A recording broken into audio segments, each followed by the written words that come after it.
Bonjour à toutes, bonjour à tous et bienvenue sur Bourse News, une émission réservée aujourd'hui à la finance participative en marge d'un événement très important qui se déroule actuellement au Maroc. On va en parler et ce sera aussi l'occasion de faire un topo sur la région africaine et le développement de cette finance dans la région. Et pour en parler, mon invité aujourd'hui est M. Sori Touré qui est CEO de Dexterity Africa. Sori, bonjour. Bonjour Adil. Merci d'avoir accepté de répondre à nos questions.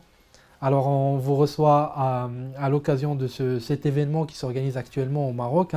C'est l'Africa Islamic Finance Tour. C'est une sorte de roadshow que vous organisez avec vos partenaires marocains, notamment l'Association marocaine pour la finance participative, autour de la finance participative. Déjà, est-ce que vous pouvez nous dire un petit mot sur cet événement? Effectivement, cet événement, comme on l'a dénommé, c'est IFTA. Okay. IFTA, Islamic Finance Tour of Africa. Donc, c'est un roadshow africain qui cherche à faire un peu le mapping de la finance participative au niveau de l'Afrique.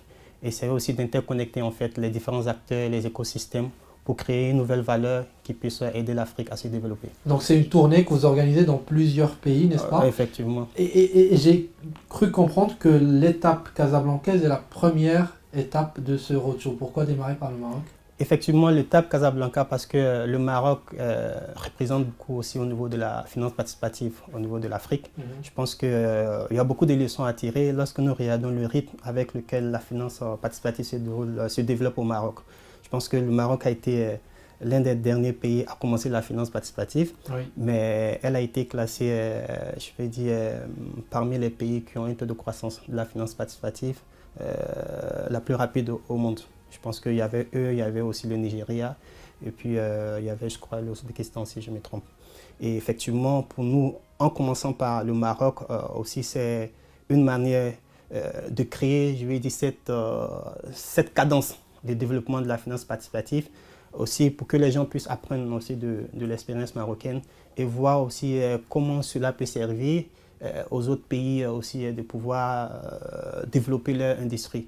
Et je pense qu'à partir de cette étape, je pense qu'on pourra avoir une bonne visibilité sur les différentes étapes avec les acteurs, je vais dire, de l'écosystème marocain et voir aussi comment on peut intégrer, je vais dire, cette collaboration entre les différents acteurs en se basant aussi sur ceux qui sont déjà au Maroc et l'expérience qui a été déjà vue ici. Alors on le voit à l'écran, quelques images de la conférence qui est organisée au Maroc. Donc si j'ai bien compris, il y a cette grande conférence où vous avez réuni les acteurs du marché participatif au Maroc. Il y a également, j'imagine, des rencontres entre les différents acteurs.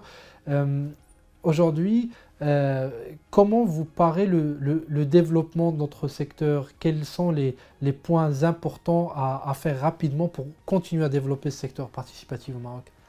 Effectivement, je pense que déjà il y a beaucoup d'efforts qui ont été faits et au passage, je salue en fait l'effort qui a été fait par le CSO qui a vraiment le Conseil supérieur des oulémas qui a fait beaucoup d'efforts en établissant en fait un cadre réglementaire. Et je pense que tout récemment, il y a eu le cadre réglementaire aussi concernant les marchés des capitaux sur la partie qui est en cours. J'ai vu les règlements sur la comptabilité des produits. Donc je pense qu'il y a quelque chose vraiment d'extraordinaire qui est en train d'être fait. Et je pense qu'après cela, il y a une question de sensibilisation, je vais dire, de la population. L'adhésion de la population, effectivement, à ces produits et soulever, en fait, quelques amalgames qui sont un peu dans lesquels, par exemple, comment faire pour accélérer justement cette adhésion? Justement, je pense que c'est l'éducation. Je pense que ça rentre aussi il faut le prendre dans un cadre global. C'est-à-dire, aujourd'hui, l'éducation de la population sur la finance participative doit être prise dans un cadre global de l'inclusion financière, de l'éducation financière. Et je pense que les différents acteurs devront essayer de mettre ça dans leurs programmes. Donc une collaboration entre, je vais dire, les participants, que ce soit les banques participatives, que ce soit aussi les acteurs de marché financier, les acteurs Takafoul, je pense qu'ils sont dans le même bateau et je pense qu'en essayant de sensibiliser les gens, en mettant des campagnes de sensibilisation, comme on a vu ailleurs aussi dans certains pays où les différents acteurs se sont réunis ensemble pour mener des initiatives en termes de sensibilisation, ça a vraiment payé. Donc, il n'y a pas une communication en silo, chacun dans son coin, mais tout le monde peut se retrouver. Moi, j'ai vu dans certains pays où les acteurs, par exemple, de l'industrie Takafoul, ont décidé de se réunir avec un seul t-shirt, avec les différents logos de tous toutes les compagnies et qui sont descendues sur le terrain avec des campagnes. Je pense que ça a porté. Après, il y a eu le gâteau, on sait pas, tout le monde s'est partagé le gâteau. Donc je pense qu'il y a vraiment ces actions à mener parce que la population n'est pas forcément, je vais dire, ne maîtrise pas forcément les différents produits de la finance participative qui sont souvent pris dans les actions de charité, c'est-à-dire que voilà, c'est de la finance gratuite. C'est de la finance gratuite, alors qu'en réalité c'est du business, c'est de l'entraide mutuelle. En fait, les acteurs de l'industrie proposent des produits, mais à la fin aussi il faut que le client essaie d'accepter de payer aussi en fait le coût de ce service-là. Et je pense qu'en le faisant, ça pourra permettre d'améliorer, puisque quand vous regardez dans les banques participatives marocaines, il y a toujours cette tension au niveau de je vais dire côté du passé du bilan. Donc je pense que ça, il y a du travail à faire. Donc ce sont les dépôts qu'on attend des clients. Africa Islamic Finance Tour, un roadshow africain, vous allez visiter plein de pays pour essayer de faire adhérer tout le monde à cette aventure qui est la finance participative chez nous, appelée islamique ailleurs. Alors, quelles sont les caractéristiques de cette finance dans les autres pays africains? J'imagine que vous en avez visité plusieurs, vous connaissez un peu le niveau de développement de la finance islamique et participative dans ces différents pays. Aujourd'hui, qu'est-ce qu'on retrouve comme expérience réussie dans la région? Effectivement, je pense que lorsqu'on prend la région, parce que lorsqu'on dit l'Afrique, il y a plusieurs parties à l'Afrique du Nord. Donc lorsqu'on prend l'Afrique, il y a le Maroc qui est là, il y a aussi la Tunisie, d'autres pays aussi à côté qui commencent. Et aussi vous avez l'Afrique de l'Est, au niveau des pays comme le Kenya, la Tanzanie qui essaie de s'activer actuellement avec, je vais dire, des nouveaux produits qui sont en train d'être mis en place. Et la particularité de cette zone, c'est qu'il y a l'intégration de la technologie aussi dans la finance participative. Je prends par exemple des produits comme on avait M-Pesa. Oui. Aujourd'hui aussi, ils ont pu innover en mettant l'année dernière Halal Pesa. Donc une application maintenant qui permet d'intégrer des produits de finance participative dans le mobile money. Donc il y a encore des actions à mener à ce niveau et je pense qu'ils sont un peu dans ce sens-là.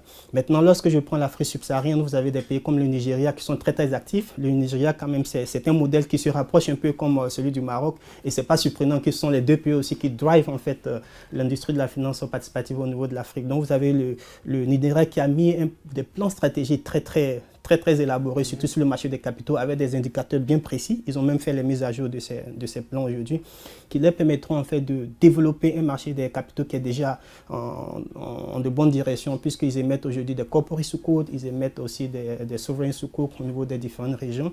Et vous avez aussi au niveau de la partie francophone, je vais dire des pays comme le Sénégal qui sont toujours restés leaders. Je pense que le Sénégal était l'un des premiers pays en Afrique, pas seulement en Afrique, mais dans le monde, parce qu'ils ont commencé la finance participative depuis la création de la Banque islamique de développement. Et aujourd'hui, il y a une dynamique qui est en train de se créer au niveau de ces pays. Il y a des microfinances participative qui sont en train d'être créées. Oui. Et ça aussi, c'est une particularité dans cette zone. Et je pense qu'à côté aussi, il y a des pays comme le Mali qui commencent aussi à s'intégrer. La Gambie aussi qui est toujours, je vais dire, leader, si on veut dire, sur la partie des soukouk à court terme, parce que ça a été dans leur tradition d'émettre des soukouk. Aujourd'hui, en termes d'éducation, ils essaient de faire beaucoup de choses. Donc ce qu'on peut retenir, c'est que de façon générale, au niveau de l'Afrique, il y a la mise en place de cadres réglementaires. Ça, c'est la tendance aujourd'hui. Okay. Donc, tout le monde met des cadres réglementaires. Tout le monde met des cadres. Voilà, tout le monde est en train de mettre des cadres réglementaires. Les gens se préparent et je pense que cette dynamique est très intéressante. Et c'est dans ce contexte que nous, on fait ce roadshow pour pouvoir essayer d'interconnecter les différents acteurs. Et ça va sur une couche qui est très importante à rappeler. Il y a deux actions majeures qui se passent aujourd'hui au niveau de l'Afrique. C'est la ZLED, la zone de libre-échange. Et aussi, je vais dire, l'interconnectivité des marchés financiers. Donc, vous avez le secteur, je vais dire, économique, la partie économie réelle, avec la ZLEDCA. Vous avez les marchés financiers qui sont en train de se développer. Donc, du coup, on a de nombreux potentiels aujourd'hui de développement de l'Afrique, de nouvelles opportunités qui vont se créer. Et je pense que la finance participative a son rôle à jouer dans tous les compartiments sur les marchés financiers. Je pense qu'aujourd'hui, on peut mettre des secours au niveau du Maroc qui peuvent être, je vais dire, ces coucous-là peuvent être achetés par des gens qui se trouvent en Afrique subsaharienne. Donc, vous voyez en fait les possibilités aujourd'hui de financement de l'Afrique. Et c'est ça en fait ce que nous recherchons à travers, je vais dire, ces différents roadshows que nous sommes en train d'organiser. L'Afrique est dans une dynamique, cette dynamique est générale et la finance participative doit aussi intégrer en fait cette nouvelle dynamique dans son approche et profiter de ces opportunités-là. Très bien, écoutez, bon courage et bonne suite pour votre roadshow qui se termine en décembre 2023. Voilà, effectivement, en décembre 2023, on va clôturer, je vais dire, le roadshow Avec d'autres activités qui permettront de faire cette clôture, effectivement. Très bien, bon vent et bienvenue au Maroc. Sori Touré, je rappelle que vous êtes CEO de Dexterity Africa. Merci. Merci Adil.